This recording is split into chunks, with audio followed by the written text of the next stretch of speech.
India سے کسی نے پوچھا ہے بیوی جائز باتوں میں نافرمانی کرے تو اس کا کیا حکم ہے؟ صبر کریں، دوسری شادی کریں یا طلاق دیں؟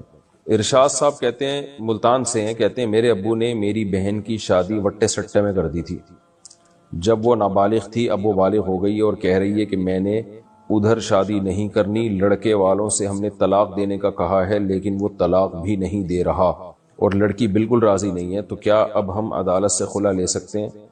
لڑکے والوں کو ہم نے پیسے کی بھی آفر کی ہے لیکن وہ نہیں مان رہے اور کہہ رہے ہیں کہ عدالت ہمیں بلائے گی تب بھی ہم نہیں آئیں گے، تو کیا عدالت کے ذریعے سے ہم خلا لے سکتے ہیں؟ دیکھیں، اگر نابالغ بچی کا نکاح ہو گیا اور انتظار کیا کہ بالغ ہوگی تو ہم اس کی رخصتی کریں گے، ایسا ہی ہوتا ہے، ظاہر ہے نابالغ بچی کی تو رخصتی نہیں کی جاتی اور بچی چھوٹی ہے تو اس کی شرعاً اجازت بھی نہیں ہے رخصتی کرنے کی، تو پھر بچی اگر بالغ ہوتے ہی یہ کہہ دے کہ مجھے یہ نکاح قبول نہیں ہے، تو اگر والد کے علاوہ کسی نے نکاح کرایا ہو تو اس کو حق ہے، لیکن اگر والد نے کرایا تو چونکہ والد سے بہتر بیٹی کے لیے کوئی بھی نہیں سوچ سکتا، تو پھر والد کا کیا ہوا نکاح ختم نہیں کیا جا سکتا جب تک کہ یہ ثابت نہ ہو جائے کہ باپ نے اس نکاح میں واضح طور پر بیٹی کے مفاد کو قربان کیا ہے۔ جیسے بعض لوگ اپنی بیٹیاں بیچ دیتے ہیں پیسے لے کے، چھوٹی چھوٹی بچیوں کا بڈھوں سے نکاح کر دیتے ہیں، تو وہ تو نکاح ہی شرعاً کالعدم ہوگا، کیونکہ اس کی وجہ یہ ہے کہ اس میں باپ نے بیٹی کا فائدہ نہیں دیکھا، اپنا فائدہ دیکھا ہے۔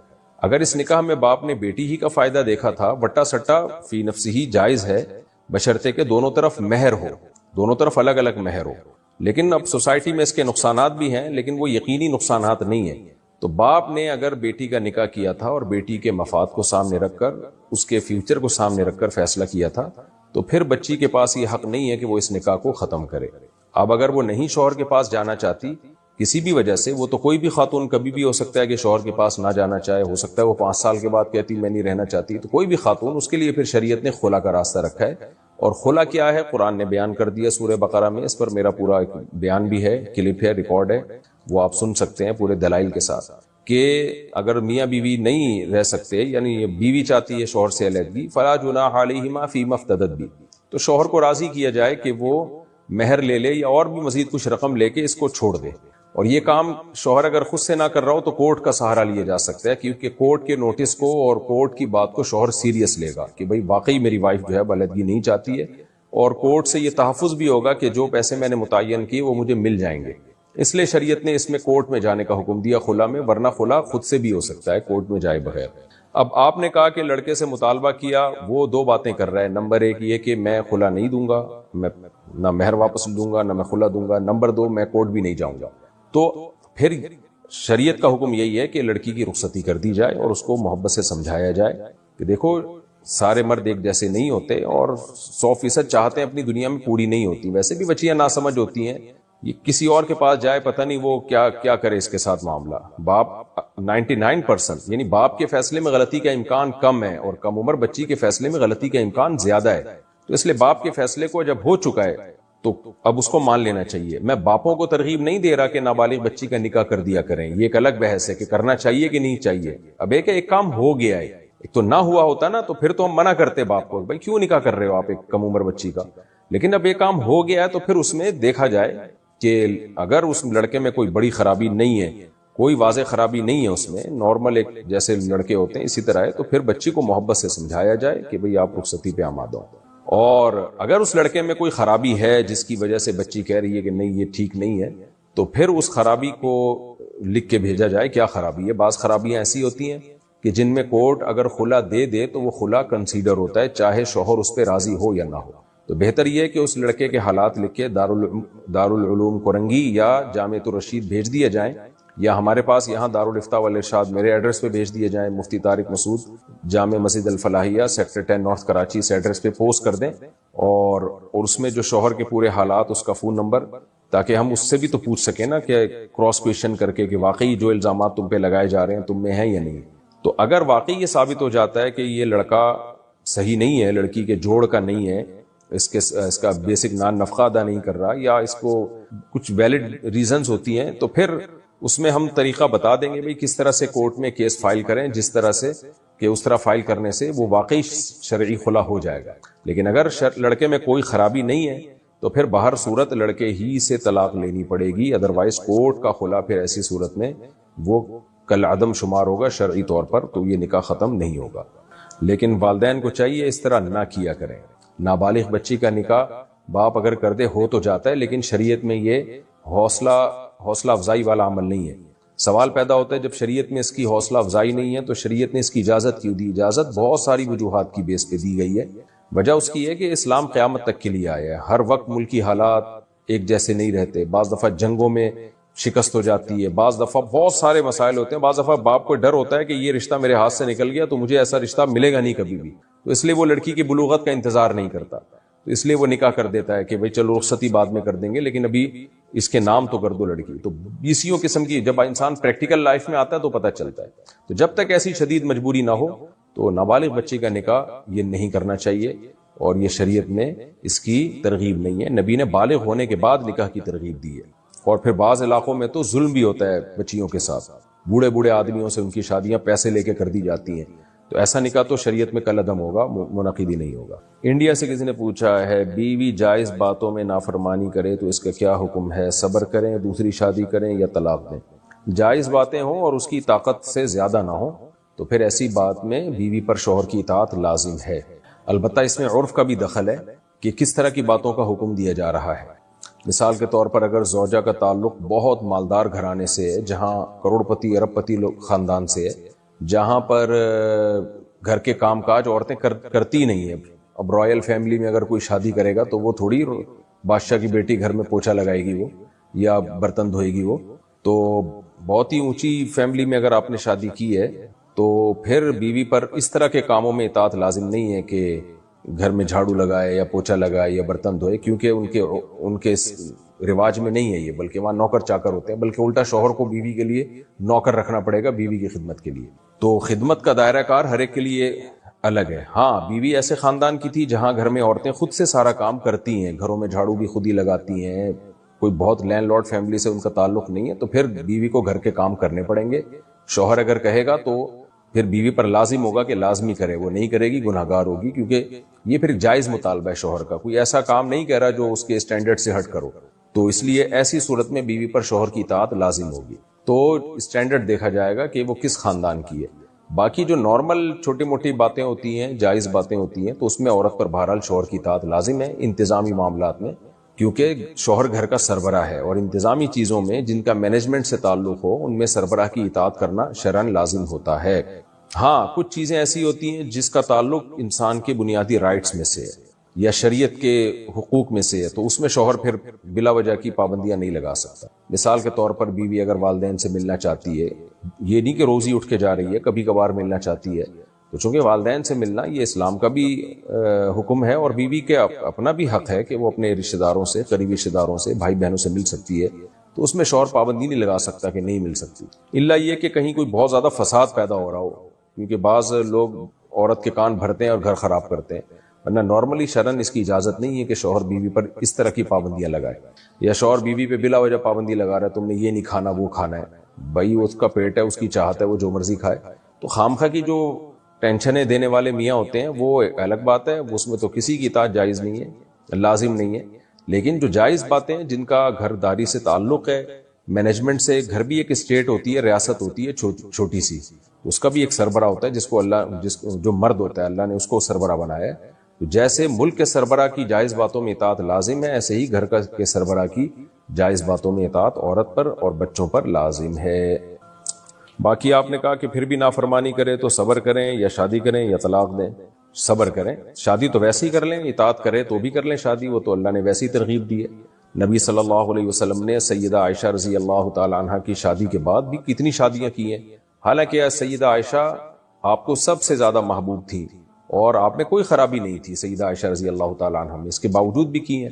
اللہ نے جو قرآن میں فرمایا فَانْكِحُوا مَا طَابَ لَكُم مِّنَ النِّسَاءِ مَثْنَىٰ وَثُلَاثَ وَرُبَاعَ، کہ نکاح کرو جو عورتیں تمہیں پسند آئیں، جو مناسب لگیں، ان میں دو دو تین تین چار چار سے نکاح کرو. اللہ نے یہ نہیں کہا کہ پہلی عورت نافرمان ہو، نالائق ہو تو دوسری کرو. اللہ نے کہا جو بھی پسند آئے ان سے کرو، یعنی چاروں پسندیدہ ہونی چاہیے، چاروں مناسب ہی ہونی چاہیے.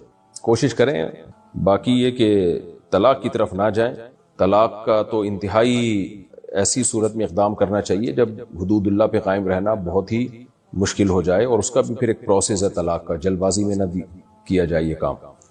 طلاق کے سائیڈ ایفیکٹ زیادہ ہوتے ہیں گھر میں بیوی کے کام کاج نہ کرنے سے، یعنی وہ کام کاج نہیں کرتی، اس کا اتنا نقصان نہیں ہوگا دونوں کو، لیکن طلاق دے دی تو دونوں کو اس کا بڑا بھاری بھرکم نقصان ہو سکتا ہے، اور یہ نقصان صرف عورت کو نہیں ہوتا، میاں کو بھی ہوتا ہے۔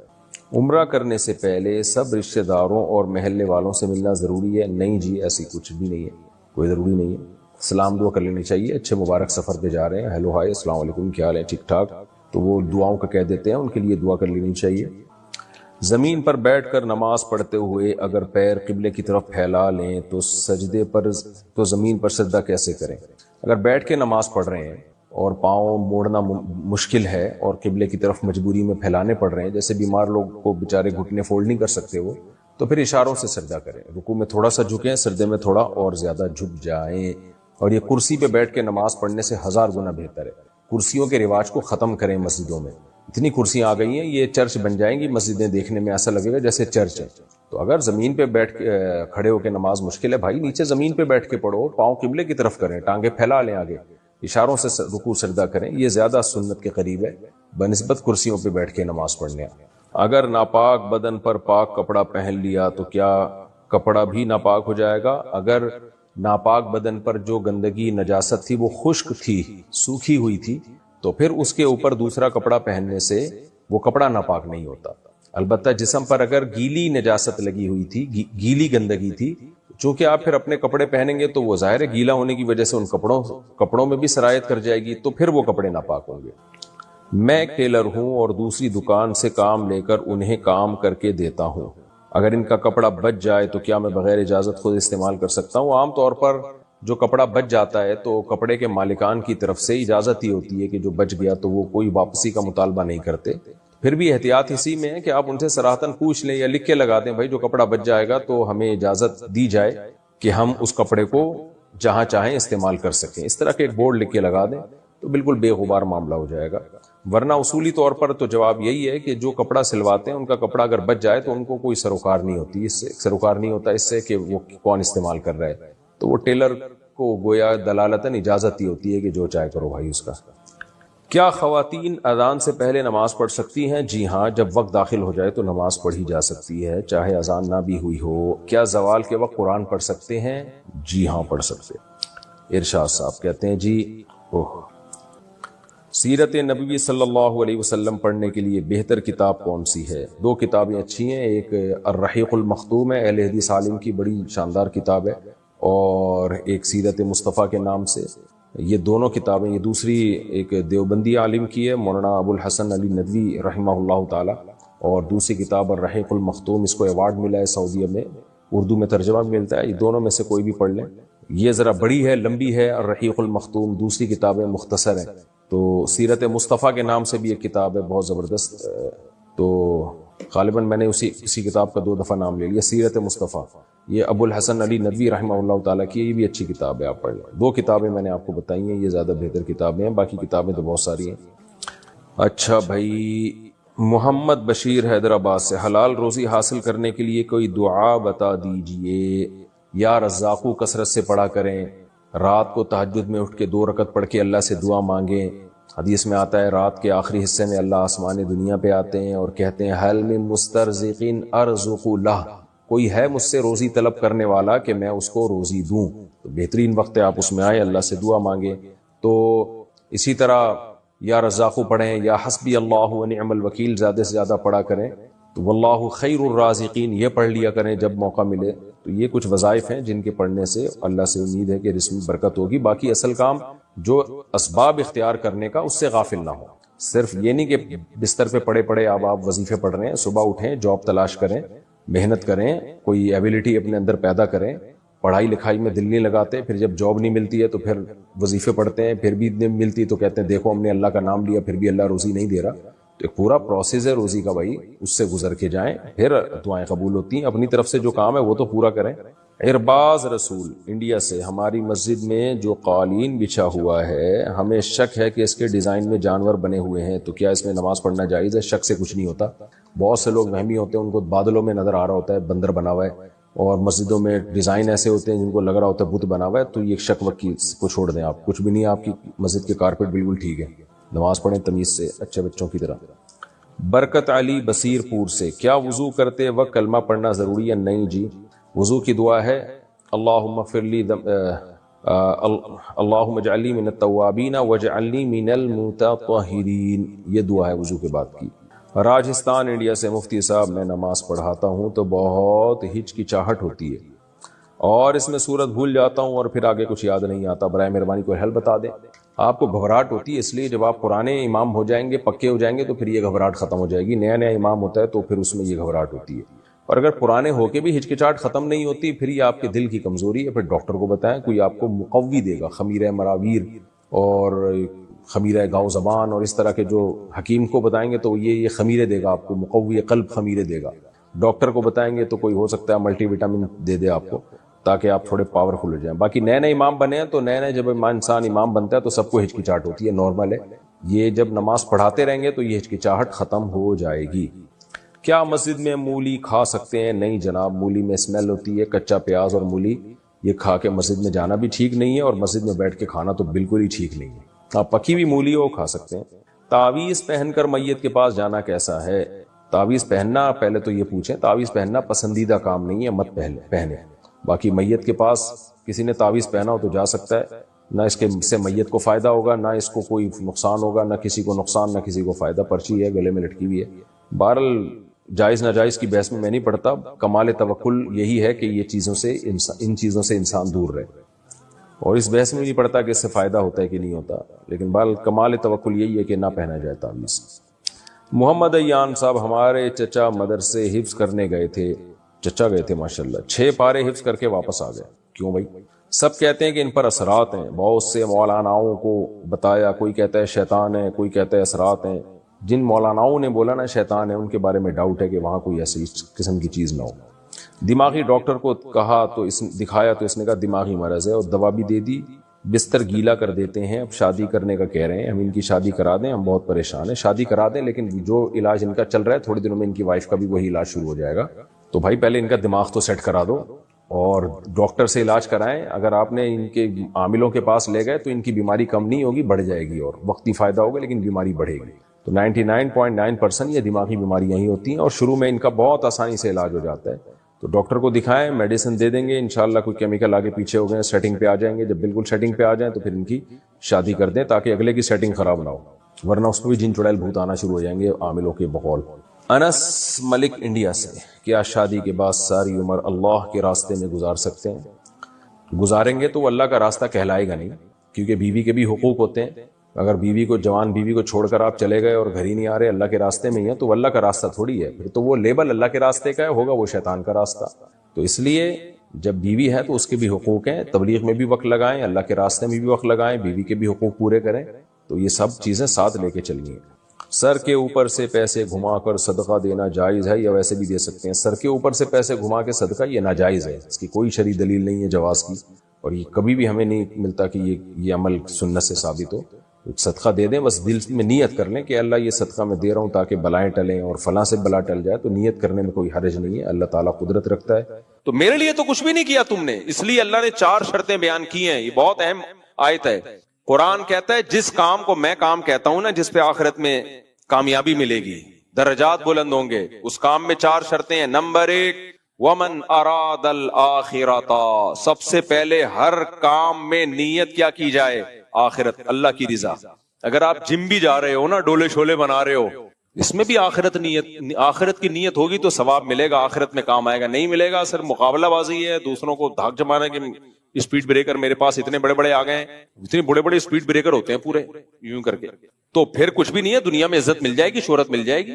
اب آپ کہو بھائی آخرت کی نیت سے ورزش کیسے کی جائے؟ آخرت کی نیت سے ایسے کی جائے، سب سے پہلے اللہ کو طاقتور مومن کمزور سے زیادہ بولو محبوب۔ نمبر 2، آپ کی صحت اچھی ہوگی، دوسرے پہ بوجھ بولو نا، جلدی جلدی جملتوں کو نہیں بنو۔ اللہ کو محتاج پسند ہے جو دوسروں کے ڈیپینڈ کر کے رہے، یا اوپر والا ہاتھ پسند ہے؟ اوپر والا ہاتھ۔ صحت مند آدمی خوش رہتا ہے، دوسروں کو بھی خوش رکھتا ہے۔ بیمار ہو گئے، دوسروں پہ بوجھ بنے ہوئے۔ میرے والد صاحب کی اللہ مغفرت فرمائے، ہم پاکستان نیوی سے ریٹائر ہوئے تھے تو سارے کام خود کرتے تھے، ٹھک ٹھک ٹھک ایسے، ہمیشہ چلتے پھرتے ایکٹیو دیکھا۔ وہ اپنے لیے جس چیز کی سب سے زیادہ دعا مانگتے تھے، اے اللہ کسی کا محتاج نہ کرنا۔ جو آدمی خوددار ہوتا ہے نا، خوددار، وہ کبھی بھی یہ نہیں چاہتا کہ میں دوسروں پہ ڈیپینڈ کرنا شروع کر دوں، وہ کبھی بھی نہیں چاہتا. میرے والد صاحب کے بارے میں اگر میں یہ کہوں کہ